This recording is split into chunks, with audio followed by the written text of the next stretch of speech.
वो समझ जाएंगे मैं कहां कह रहा हूं। चुनाव में तो वैसे जैसे चुनाव सब जीतते हैं वैसे वो भी जीते। इंदिरा जी की मृत्यु का समय था, सारे जीत गए तो वो भी जीत गए। उस वक्त तो भाई बिजली के खंभे पर भी कांग्रेस लिख दिया तो जीत गई। तो उन्होंने वोट जब मांगा तो ग्राम प्रधान ब्लॉक प्रमुख सबसे यही कहा कि भैया जो बताओगे सो करेंगे। जब वो चुन के आ गए, केंद्र में मंत्री हो गए राजीव जी की सरकार में, तो वो आए जब वहां अपनी कंस्टिट्यूंसी, तो मैं भी वहां था किसी संयोग से। तो जब लोग आए कोई बंदूक का लाइसेंस मांगने, कोई भ्रष्टाचार का लाइसेंस मांगने, तो उन्होंने कहा भाई जनहित की बात करो, व्यापक परिदृश्य में कोई काम हो तो बताना। तो जनता ने अगली बार उनको हरा दिया। बोले भाई साहब गोली मैंने खाई और आप मुझको गांधी जी का पाठ पढ़ा रहे हैं। ईमानदारी वहां से शुरू होगी। ठीक कह रहे हैं आप। जब अपराधी की बंदूक का इस्तेमाल अपनी चुनाव में करेंगे तो उसके बाद वो उस बंदूक को लॉकर में तो रख नहीं आएगा आपके जीतने के बाद।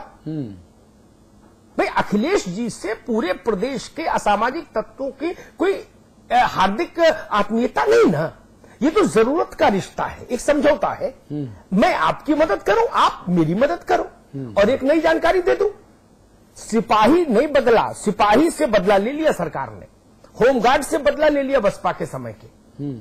लेकिन एक अच्छी जानकारी दूं, बुंदेलखंड में जो खनन माफिया थे मायावती जी के समय के, नाम नहीं लूंगा, वैसे मैं नाम भी ले सकता हूं, कुछ नाम नोट करके लाया था कि भूल न जाऊं। वो सारे लोग सपा में शिफ्ट हो गए। सपा में मतलब सदस्यता नहीं ली, वो सारे लोग इस शासन में विधिवत खनन संरक्षण में जारी रखते, कार के झंडे बदल गए। कल मुझे किसी ने बताया, मैं चौंक गया। हाँ। बुंदेलखंड का एक जिला है, वहां के अध्यक्ष उस सत्तारूढ़ पार्टी के एक साल पहले वो साइकिल पर चला करते थे। बाबा साहब आज फॉर्च्यूनर गाड़ी पर चल रहे हैं, फॉर्च्यूनर गाड़ी पर। कहां से आया? कोई इनकम टैक्स तो दिया नहीं, कहां से आया? यहां से गंदगी पैदा होती है और ऐसी कोई व्यवस्था सुधर नहीं सकती जिसमें चुनाव में आप गुंडे मवालियों का इस्तेमाल करें और बाद में उनसे कहें कि अब आप लोग हनुमान चालीसा पढ़ो और मुझे सरकार का लाभ भोगने दो। ऐसा नहीं होगा जी। आप लाभ लेंगे तो लाभ देना होगा, और लाभ देना होगा तो इस ढंग की जो बच्चियां हैं, दुर्गा जैसी और निवेदिता शुक्ला जैसी, कोई मुलायम सिंह जी के हाथों शहीद होगी, कोई किसी दूसरे के हाथों शहीद होगी। ठीक बात है। यहां मूल पर प्रहार करना होगा, मूल पर प्रहार करना जी, मूल पर प्रहार करना होगा। लेकिन क्या अखिलेश जी की सरकार और खुद उनमें, इस व्यवस्था में इतना दम है कि इस मूल पर प्रहार करे, ईमानदारी से बात करे? वो दम मुझे नजर अभी नहीं आता। आगे आने वाले वक्त में अगर वो दम दिखे तो मैं शुभकामनाएं उस दम के दिखने के लिए प्रेषित करूंगा। लेकिन वो दम मुझे नजर नहीं आता, वो दर्द भी मुझे नजर नहीं आता। और वो कहा भी गया है ना कि मैं दर्द हूं इसीलिए बार बार उठता हूं, मैं दर्द हूं इसीलिए बार बार उठता हूं। अगर मैं जख्म होता तो जाने कब का भर गया होता। दिक्कत इस जगह पर है, अगर एक बार ऐसे हादसे होते, दो बार ऐसा हादसा हुआ होता तो कोई दिक्कत नहीं। ये दर्द है, इसको कुरेदा जा रहा है, नासूर बनाया जा रहा है। यह समस्या है इस सिस्टम में, इस व्यवस्था में। बहुत बहुत शुक्रिया आपका, आप सभी का। अमिताभ जी आप बने रहेंगे, एक ब्रेक ले रहे हैं, ब्रेक के उस पार बात उत्तराखंड की होगी।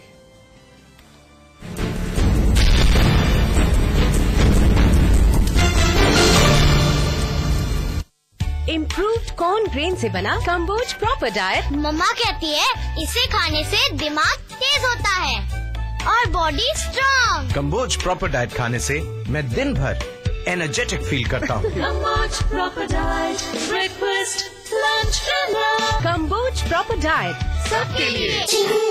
आज ली क्या? Julie my love, you're the love of my life। Julie. उंगली खुजली ने प्लान बनाया क्विकली और 5 दबाया क्वाइटली।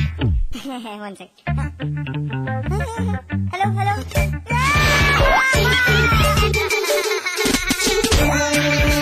Refreshing mini guns. आज ली क्या?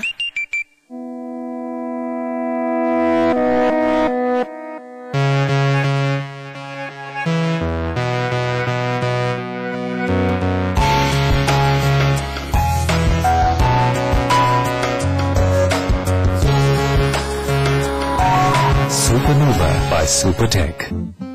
खोल दो इन खिड़कियों को, आवाजों को, किसी को गुदगुदाओ, किसी को गोद उठाओ, गले मिलो, आंख मिलाओ, ताया ताई, मौसा मौसी, सबसे प्यार करो, रहो हमेशा पास पास। विराज कंस्ट्रक्शन प्रस्तुत करते हैं आपके शहर लखनऊ में फैजाबाद रोड पर संपूर्ण आवासीय योजना BBG ग्रीन सिटी। मात्र 20% जमा करके पाए अपने सपनों का घर। आज ही संपर्क करें 0522-309-3500। अब मेगा मॉल बनेगा, तो बिगेस्ट इंडियाज एवर सीन। यहाँ स्टेडियम बनना चाहिए। चैरिटी के बारे में सोच रहे हैं? कभी तो ऐसा ख्वाब देखिए जिसमें हजारों ख्वाब शामिल हैं।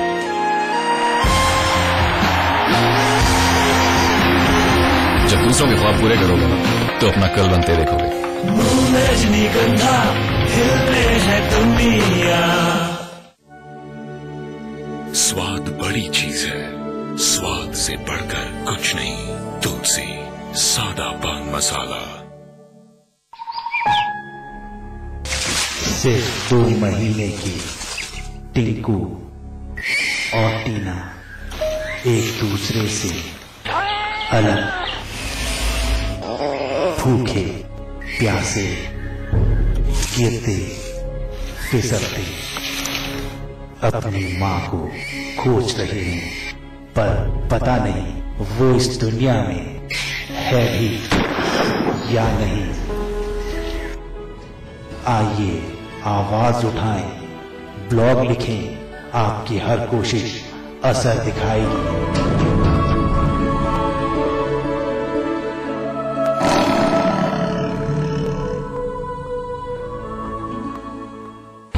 25 मिनट में 50 खबरें, कम वक्त में ज्यादा खबरें। देखिए बिना ब्रेक की खबरें। 25 मिनट में 50 खबरें, सुबह 9 बजे, दोपहर 12 बजे, शाम 5 बजे और रात 9 बजे, सिर्फ समाचार प्लस पर।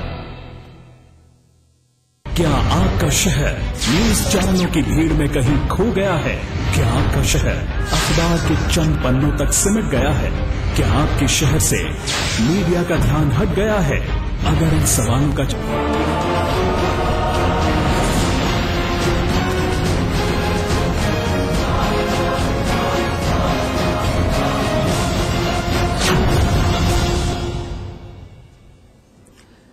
चलिए अब उत्तराखंड की बात करेंगे।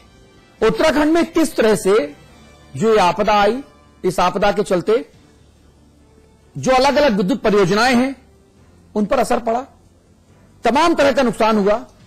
जनता के नाम पर तमाम तरह की, जनता के भले के नाम पर तमाम तरह की बंदरबाट हुई। जल विद्युत परियोजनाओं के विरोध में अनशन पर बैठे स्वामी सानंद उर्फ प्रोफेसर GD अग्रवाल साहब को जबरन उठा दिया गया। सानंद साहब का कहना है कि बड़े बांध उत्तराखंड में आई तबाही का कारण है। सानंद साहब का आरोप है कि उत्तराखंड खनन माफियाओं के हाथों में खेल रहा है, इसका विरोध करने वालों की हत्या करा दी जाती है। इस मुद्दे पर हमारे साथ जो मेहमान हैं उनसे मैं आपका तारुफ करा दूं। हमारे साथ स्वामी चिन्मयानंद साहब हैं, आप पूर्व केंद्रीय गृह राज्य मंत्री हैं। शूरवीर सजवाण साहब हैं, आप कांग्रेस के नेता हैं। विश्वास डाबर साहब हैं, आप बीजेपी की नुमाइंदगी कर रहे हैं। और अमिताभ अग्निहोत्री जी को तो आप हर कोई पहचानता है, आप हमारे प्रबंध संपादक हैं। आप सभी लोगों से इस मुद्दे पर गंभीरता से विचार विमर्श करूंगा, चर्चा करूंगा, लेकिन पहले आपको ये रिपोर्ट दिखाना चाहता हूं।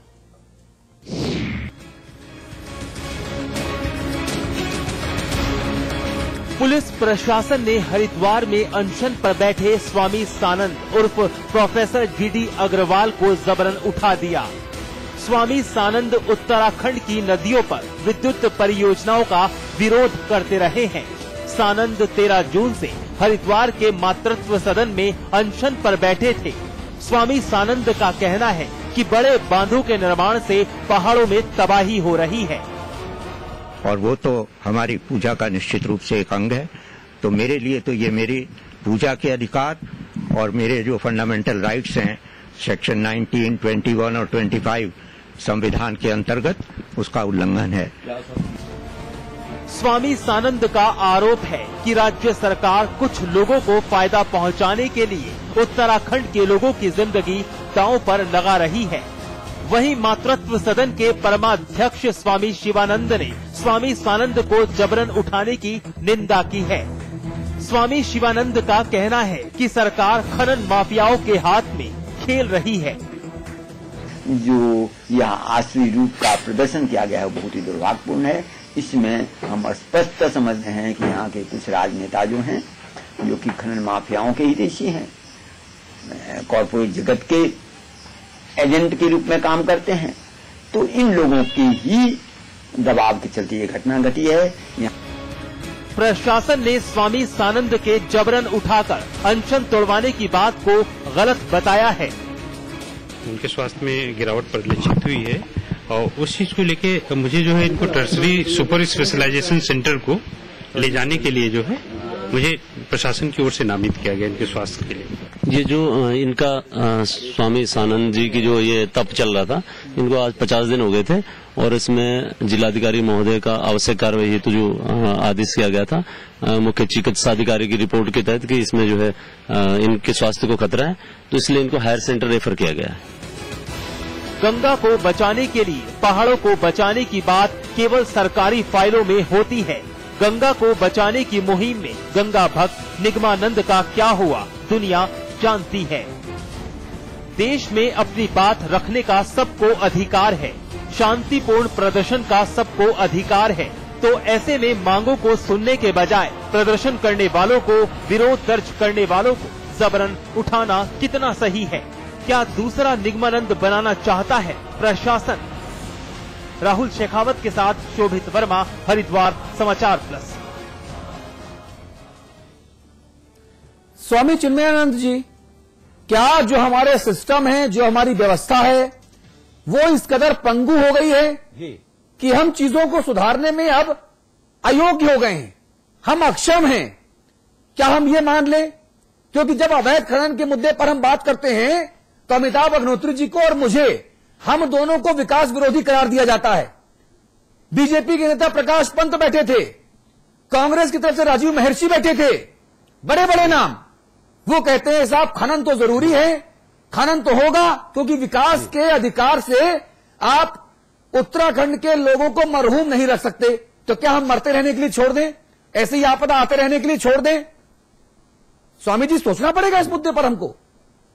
जी निश्चित। मैं ये कहना चाहता हूं कि व्यवस्था में सुधार की इच्छा ही नहीं है, व्यवस्था को सुधारना ही नहीं चाहते व्यवस्था से जुड़े हुए लोग। जिनके हाथ में व्यवस्था है वो व्यवस्था को सुधारना नहीं चाहते, बल्कि बिगड़ी व्यवस्था से आर्थिक लाभ उठाना चाहते हैं, राजनीतिक लाभ उठाना चाहते हैं। इसलिए वो व्यवस्था सुधारने के पक्ष में नहीं है। जहां तक खनन का सवाल है, खनन एक अभिशाप भी है और खनन एक जरूरत भी है। अगर खनन को एक वैज्ञानिक दृष्टि दी जाए और एक वैज्ञानिक योजना के तहत जो गिट्टी, मिट्टी और बालू ऊपर से आता है, विकास योजनाओं के कारण तमाम मिट्टी, गिट्टी, बालू नदियों में डाल दिया जाता है और जब बाढ़ आती है तो वो सारा मिट्टी, गिट्टी, बालू बहकर नीचे आ जाता है, जो नदियों में सिल्टिंग के कारण बन रहा है और नदियों की गहराई कम होती जा रही है, जिसकी वजह से बाढ़ पहले से ज्यादा कहीं प्रभावी व्यापक क्षेत्र में फैल रही है। इसलिए खनन तो एक योजना के तहत वैज्ञानिक दृष्टि से होनी चाहिए। इसके लिए भारत सरकार को उसी प्रकार एक नीति बनानी चाहिए जैसे उन्होंने वन संरक्षण के लिए बनाया है, फॉरेस्ट कंजर्वेशन के लिए बनाया है, वैसे ही जल संरक्षण के लिए और नदियों के संरक्षण के लिए बाकायदा कानून बनाना चाहिए और उसके लिए एक पॉलिसी ऐसी बनानी चाहिए कि वैज्ञानिक दृष्टि से जो मिट्टी, बालू और रेत बहकर आता है उसको नदियों से निकालने के लिए एक योजना बने। उससे खनन और, लेकिन खनन एक ऐसी चीज बन गई है जो आज नदियों में कटान का कारण बन रही है, पहाड़ों के में लैंड स्लाइडिंग का कारण बन रही है, अंधाधुंध दोहन हो रहा है नदियों के इन मिट्टी गिट्टी का और पहाड़ों का। जो ये अंधाधुंध दोहन है, इसके कारण निश्चित ही पहाड़ स्वयं विपदा में है और जो खनन में विकास देख रहे हैं, निश्चित ही उनकी दृष्टि में विकास की परिभाषा स्पष्ट नहीं है जी। उनको विकास आदमी की जिंदगी की कीमत पर कौन सा विकास करेंगे? उत्तराखंड का पूरा विनाश हो गया और इसके लिए जिम्मेदार वो बड़े बांध हैं, टनल्स हैं और खनन के द्वारा खोखले किए गए पहाड़ हैं। आज उस विकास का लाभ, कौन सा लाभ उत्तराखंड के लोगों को मिला है, कितने लोगों को मिला है, ठीक ये है, बताएं लोग कि जी। किनको लाभ शूरवीर मिला है। सजवार साहब हमारे साथ हैं स्वामी जी, जरा शूरवीर सजवार साहब से बात कर लेते हैं। शूरवीर साहब, हम क्या विकास के नाम पर विनाश चुन रहे हैं?